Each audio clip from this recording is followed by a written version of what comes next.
Like, do you think there's some politics now in football that you've seen or anything you've learned that now in your professional career? In a way, I've seen some similarities, but the NFL is a different form of politics, I shall say. It's a thing that you kind of got to go through to like really understand.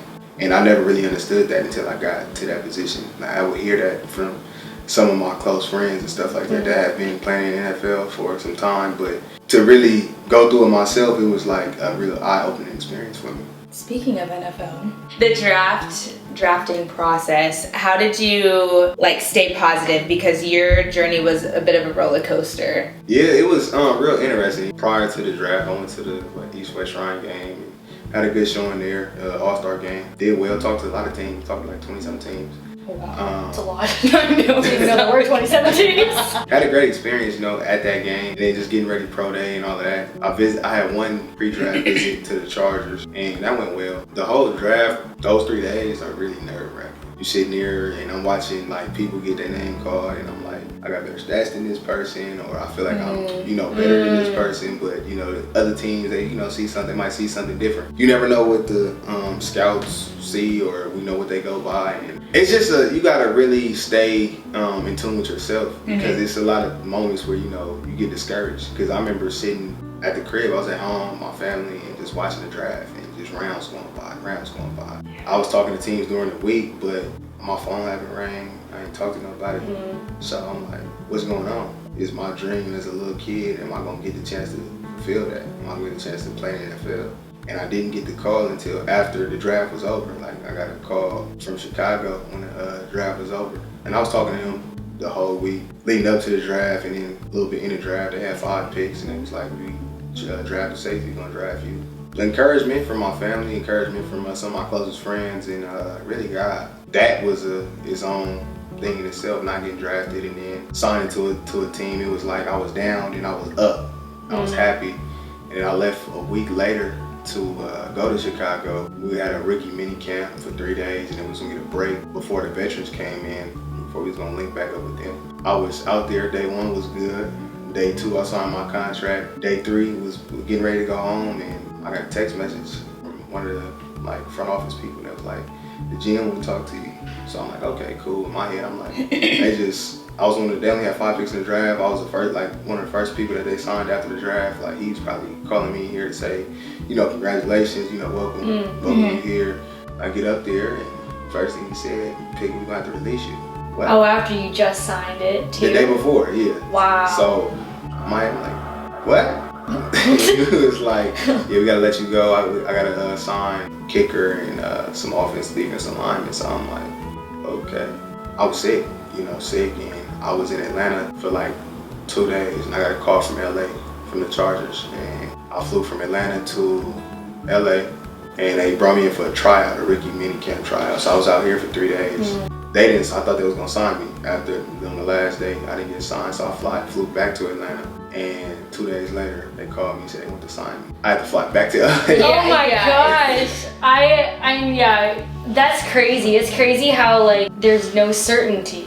Even if they say you're signed. Yeah. Like you signed. Yeah, it was Oh god, that tricky. stresses me out just hearing it. So there's more. I get to out here in LA. We had a preseason game against the 49ers. It was 0-3 in preseason. A lot of people came to the game to see me play. I didn't think I was going to play that much. I thought I was going to play probably a quarter and a half. But one of the other safeties, he ended up getting hurt. So I played the last part of the second quarter and then the whole second half.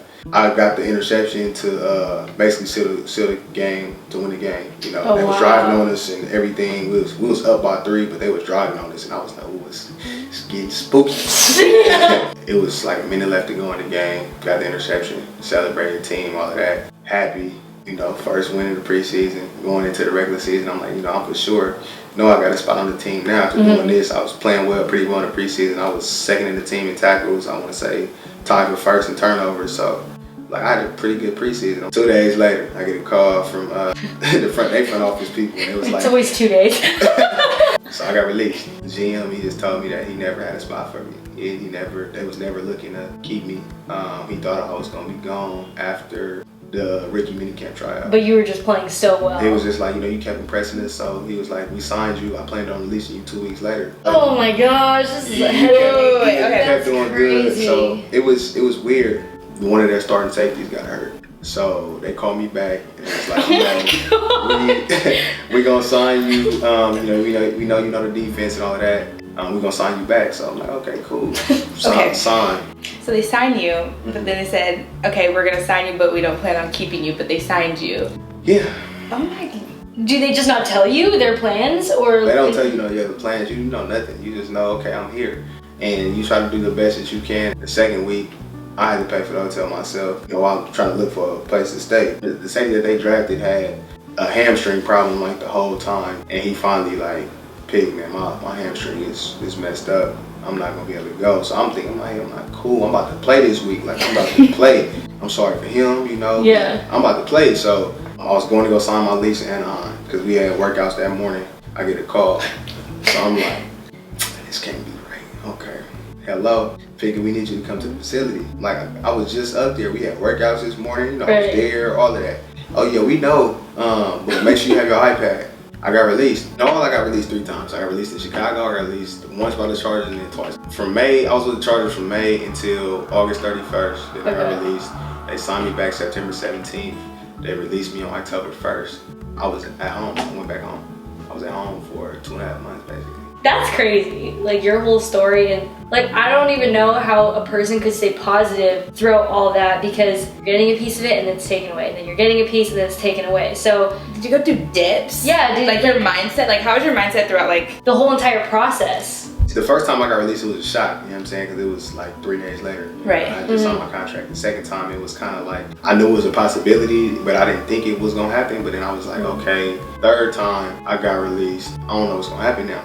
My agent, I'm like, what's going on? He wasn't hearing nothing. So, a week went by, 2 weeks went by, and and at the same time, I had some personal things that was going on too. It was times where I was like, okay, I always stayed hopeful. I really dove deep into the Bible, having real conversations with God, and just keep my mind sane, keep me positive and all of that. And I feel like that's really one of the only things that really saved me to stay doing what I was doing. When I went home, I was working out every day at my uncle's house, just working out. December 10th, I remember I got up that morning and I wasn't really feeling good. Like I'm down, like nothing happening. It's been 2 months since, I've been with the team.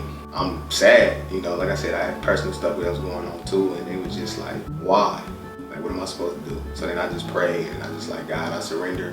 Whatever you have for me, it's gonna be for me. I'm just like, I'm stopping.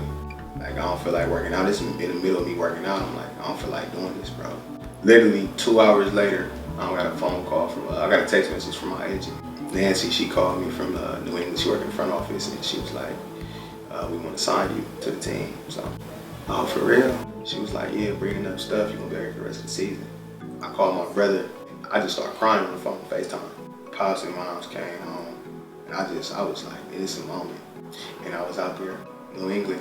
We lost in the playoffs January 4th, and that was a cool experience. The day after we lost, they signed me back for the next season. Such a great story. Like, we look at you now and you're on the New England Patriots and it's like, wow, Pick made it. Like, but we don't know what you went through. There is always that little glimpse of faith of just like keep going, and like, cause deep in your heart, like, that you are meant to do this, and it's cool that you have those people supporting you and that you were able to even reach out and say like, I'm down. It was, like I said, that whole last year was just a whole up and down kind of from the beginning to the end. And like I said, I had to find myself, really find my purpose. And like when I was at home, I was trying to do everything I could to help my family out, mentally, my brother, my parents, grandma, anybody I come in contact with, any way I could help them, I was helping them. So, that was another thing that I found myself doing in the middle of my storm. I was still trying to, give people encouragement and support that they needed to continue going forward. I get chills. No, I do too. I'm like honestly speechless. So am I right now. I feel that a lot of people, especially in the public, like on social media, you only see the glory of things. No one really knows like the dips and how many things you had to go through to even get to where you are now. Like you went through a whole Ninja Warrior stadium type. like you fell in the water. I thought it was just a couple, but no, that was that's crazy. Like I didn't even know in football you could get released mid-season. You coming in from really like the bottom, trying to get there, you know, you could be released at any given moment. Last year really taught me really just being comfortable being me. You know, wherever I went, like when I went to New England, it was just, I'm gonna walk in the room, I'm gonna be me. I'm not trying to be nobody else. I'm not trying to prove nothing to nobody. You know, I'm just gonna be me. Whatever happens, happens. I've gotten this far being me, so don't get discouraged, you know, looking at somebody else or, you know, looking at, oh, they're here and I'm here, you know, really looking at it, what I have and what I'm blessed with. I feel like he's speaking to my soul right now.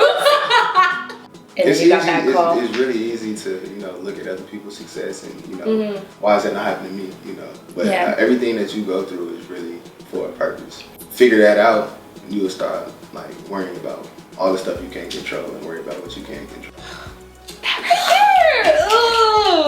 I didn't really know you very well. We were in 2 different classes, and, you know, I just see him kind of, like, in the training room. It's a very, like, it's very, so, like, because, I don't know, I feel like we never had classes together or anything, but to hear your story and to hear your perspective of how you got out of it, too, is so cool, because it's just crazy to me how many people have their own unique story, but they have their own unique story for a purpose. And so, you know, I gotta trust my own story.